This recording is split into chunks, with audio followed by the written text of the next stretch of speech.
Hello everybody, welcome to our channel, our health and wellness. So today we are going to discuss about the making of Indian national movement from 1870s to 1947.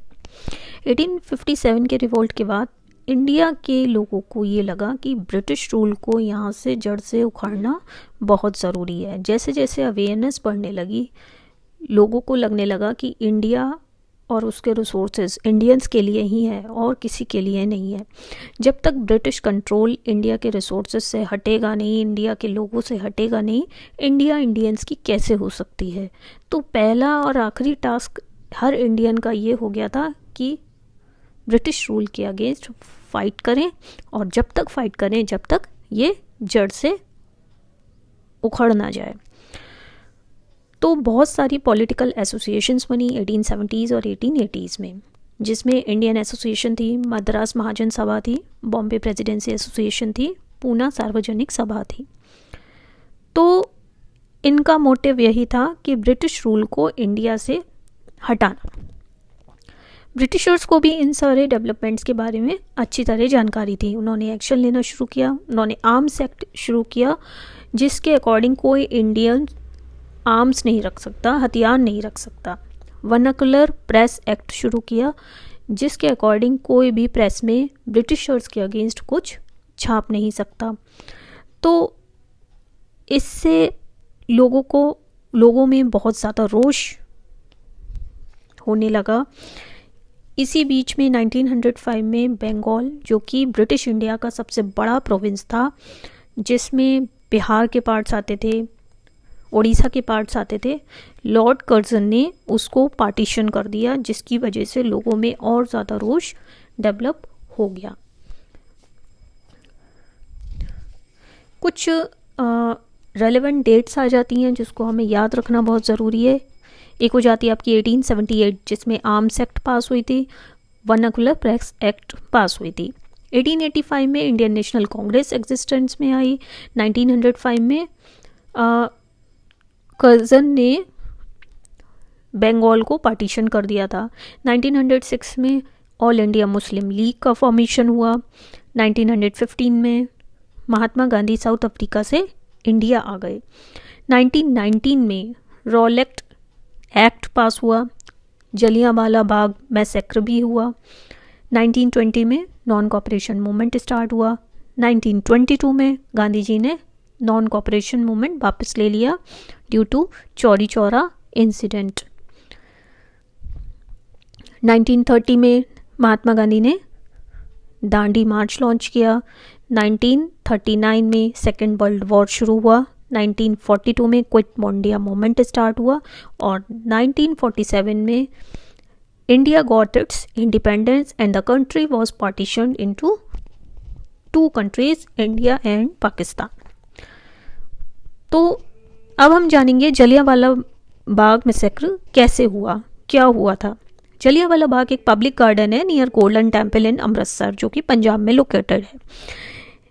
ये incident हुआ था on 13 अप्रैल 1919 में अमृतसर में, जब 1000 people वहाँ पर gather हुए थे जलियांवाला बाग में, और वो पीसफुली प्रोटेस्ट कर रहे थे against the arrest of leaders doctor Satyapal and doctor Saifuddin.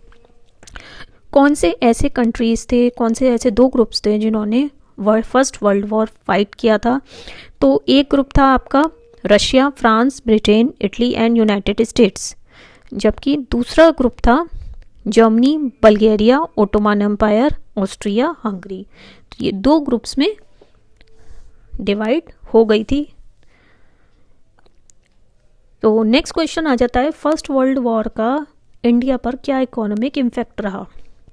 तो जब फर्स्ट वर्ल्ड वॉर हुआ था तो इंडिया का जो डिफेंस एक्सपेंडिचर है बहुत ज़्यादा राइज कर गया था, जिसके रिटर्न में गवर्नमेंट ने इनकम्स में और बिजनेस प्रॉफिट्स में टैक्सेस को काफ़ी इंक्रीज कर दिया था।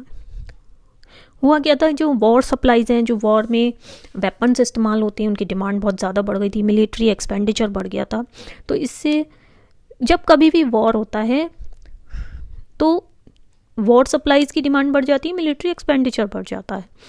तो उससे क्या होता है, गवर्नमेंट उसके टर्न में टैक्सेस इंक्रीज कर देती है, जिससे आम आदमी पर काफ़ी असर पड़ता है। उनकी रोज़मर्रा की ज़रूरतें भी पूरी होना बहुत मुश्किल होता जा रहा था। लेकिन बिजनेस ग्रुप्स में इस बीच में बहुत मुनाफा कमाया। ये जो वॉर था इससे इंडस्ट्रियल गुड्स की बहुत ज़्यादा डिमांड बढ़ गई, जैसे क्लोथ, रेल्स या फिर जूट बैग्स। तो इसकी वजह से इस टाइम पर इंडस्ट्रीज़ वॉर के टाइम पर बहुत ज़्यादा एक्सपेंड करी। नेक्स्ट आता है मॉडरेट्स कौन थे। तो मॉडरेट्स जो थे वो बहुत ज़्यादा एक्सट्रीम एक्शंस नहीं लेते थे। उन्हें ऐसा लगता था कि ब्रिटिश गवर्नमेंट की इंटेंशंस ख़राब नहीं है, उन पर रिलाई करते थे, उन पर फेथ रखते थे। उन्हें ऐसा लगता था कि धीरे धीरे स्लोली एंड स्टेडीली ब्रिटिश अपने लैंड पर चले जाएंगे और हमारे देश को छोड़ देंगे। तो मॉडरेट लीडर्स ने बहुत ज़्यादा पब्लिक अवेयरनेस क्रिएट करी, डेवलप की अबाउट द ब्रिटिश रूल। उन्होंने न्यूज़पेपर्स पब्लिश किए, उन्होंने आर्टिकल्स लिखे और लोगों को ये जानकारी दी कि कैसे कैसे ब्रिटिश रूल की वजह से हमारी कंट्री इकोनॉमिकली ग्रो नहीं कर पा रही है। उन्होंने ब्रिटिश रूल को क्रिटिसाइज़ किया अपनी स्पीचेस में, डिफरेंट पार्ट्स में हमारे देश में लोगों को भेजा ताकि लोगों को जानकारी दी जा सके, लोगों को जागरूक किया जा सके।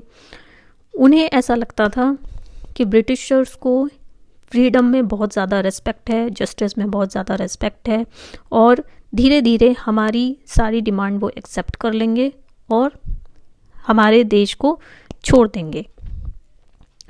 तो इसके कॉन्ट्ररी रेडिकल्स का ओपिनियन बहुत डिफरेंट था। रेडिकल्स जो थे कांग्रेस में, उनका ओपिनियन मॉडरेट से काफ़ी डिफरेंट था।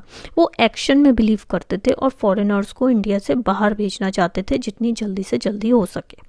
इनमें से कुछ लीडर्स थे बिपिन चंद्रपाल, बाल गंगाधर तिलक एंड लाला लाजपत राय।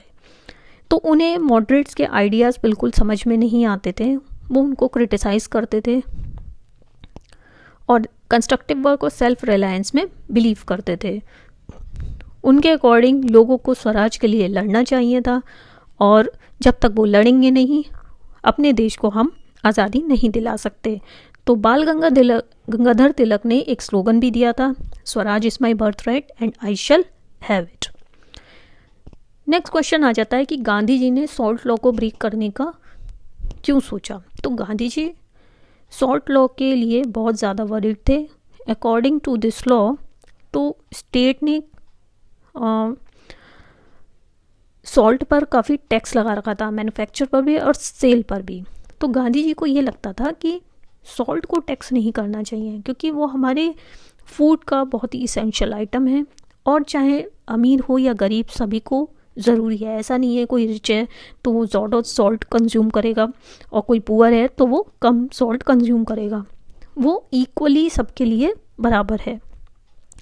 तो इसी वजह से उन्होंने सॉल्ट लॉ को ब्रेक करने के लिए सोचा क्योंकि इसकी वजह से उन्हें लोगों का बहुत सहयोग मिला, बहुत ज़्यादा सपोर्ट मिला और गांधी जी की दांडी सॉल्ट मार्च काफ़ी सक्सेसफुल रही। नेक्स्ट आ जाता है डॉक्टर राजेंद्र प्रसाद कौन थे। तो डॉक्टर राजेंद्र प्रसाद हमारे इंडिपेंडेंट इंडिया के प्रेसिडेंट थे। ही वॉज बोर्न ऑन 1884 और उन्होंने अपना पॉलिटिकल कैरियर एक सोशल वर्कर की तरह स्टार्ट किया था। वो महात्मा गांधी से बहुत ज़्यादा इंस्पायर्ड थे जब से चंपारण सत्याग्रह हुआ था 1918 में। उन्होंने बहुत ही सिंसियरली पार्टिसिपेट किया था चंपारण सत्याग्रह में। जब जलियांवाला बाग में मैसेक्र हुआ था तो उनको बहुत दुख हुआ, उनको कई बार जेल भेजा गया। उन्होंने हमारे देश की आज़ादी के लिए काफ़ी स्ट्रगल किया। उनके लिए ये कहा जाता है कि कभी भी कोई भी कंट्रोवर्सी उनसे एसोसिएटेड नहीं रही। जब वो प्रेसिडेंट रहे तो हमारे देश ने काफ़ी तरक्की की। नेक्स्ट क्वेश्चन आ जाता है A.O. ह्यूम कौन थे। तो A.O. ह्यूम ब्रिटिश ऑफिशियल थे और उन्होंने इंडियंस को एकजुट होने में काफ़ी मदद की। HSRE की फुल फॉर्म क्या है। HSRE की फुल फॉर्म है Hindustan socialist Republic association. RSS की फुल फॉर्म क्या है। RSS की फुल फॉर्म है राष्ट्रीय स्वयंसेवक संघ। तो कौन सी ऐसी 3 जगह थी जहाँ पर गांधी जी ने लोकल मूवमेंट्स स्टार्ट किए थे। तो एक था खेड़ा, अहमदाबाद एंड चंपारण। खिलाफत एजिटेशन के लीडर्स कौन थे? शौकत अली एंड मोहम्मद अली। चित्तरंजन दास कौन थे? चित्तरंजन दास लॉयर थे फ्रॉम ईस्ट बंगाल और वो नॉन कॉपरेशन मूवमेंट में काफ़ी एक्टिव रहे। भगत सिंह कौन थे? उन्होंने कौन सा स्लोगन दिया था? तो भगत सिंह एक रिवॉल्यूशनरी नेशनलिस्ट थे और उन्होंने स्लोगन दिया था इंकलाब जिंदाबाद। डू और डाई का स्लोगन किसने दिया था? महात्मा गांधी ने। नेक्स्ट क्वेश्चन आ जाता है कि कांग्रेस की क्या डिमांड्स रही थी अर्ली ईयर्स में। तो अर्ली ईयर्स में कांग्रेस काफ़ी ऑब्जेक्टिव्स में मॉडरेट रहती थी, मेथड्स में मॉडरेट रहती थी और उनकी कुछ डिमांड्स थी कि इंडियंस का गवर्नमेंट और एडमिनिस्ट्रेशन में ज़्यादा पार्टिसिपेशन हो। उनकी डिमांड ये थी कि गवर्नमेंट में हाई पोजीशंस में इंडियंस को भी मतलब दिया जाए, उनको जॉब दी जाए, जॉब्स ऑफर की जाए। और उन्होंने ये भी कहा था कि सिविल सर्विसेज एग्जामिनेशंस लंदन में ही नहीं होने चाहिए, इंडिया में भी होनी चाहिए।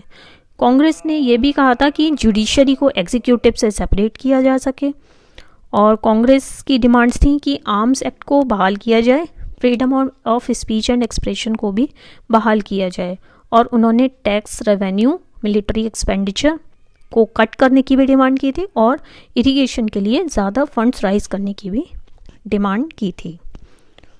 नेक्स्ट क्वेश्चन आ जाता है कि महात्मा गांधी ने किन स्थितियों में नॉन कॉपरेशन मूवमेंट को वापस लेने की सोची।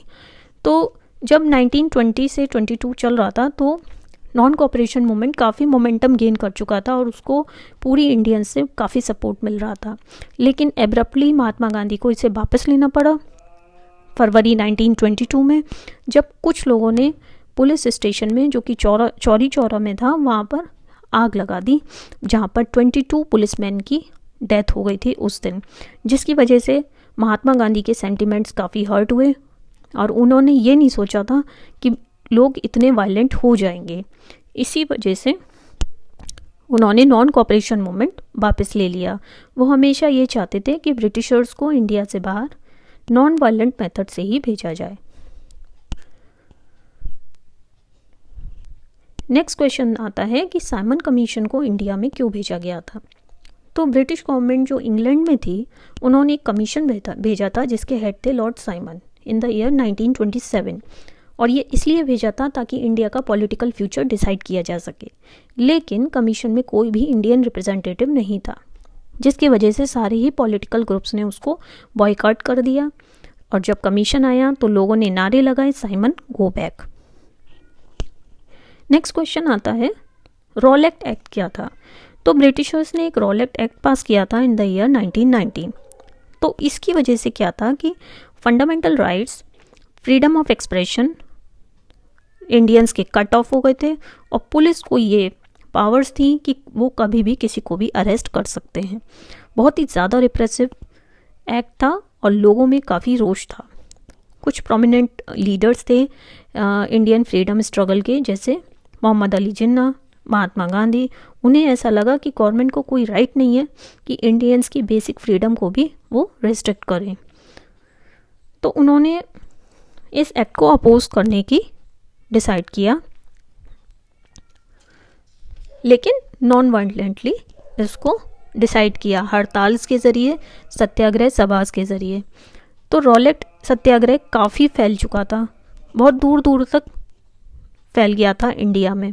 ये पहला ऑल इंडिया स्ट्रगल था against the British government.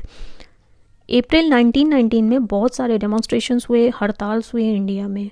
Government ने भी काफ़ी हर तरह से उसको सप्रेस करने की कोशिश की। जलियांवाला बाग मैसेकर एक क्लाइमेक्स था इस ब्रूटैलिटी का। ये इंसिडेंट्स हुआ था 13 अप्रैल इन अमृतसर ऑन बैसाखी डे। बहुत सारे लोग वहाँ पे गैदर हुए थे और वहाँ पर एक ही एंट्री और एक ही एग्जिट थी, उसको भी जनरल डायर ने ब्लॉक कर दिया था और अचानक से वहाँ पर गोलियां दागी थी।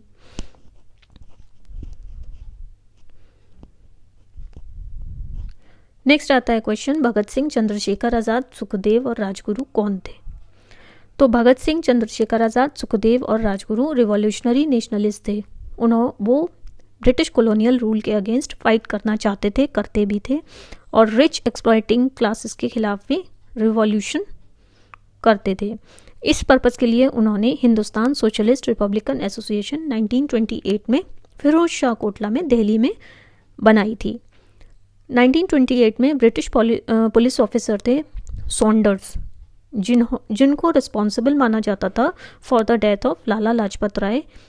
तो उनको किल किया था।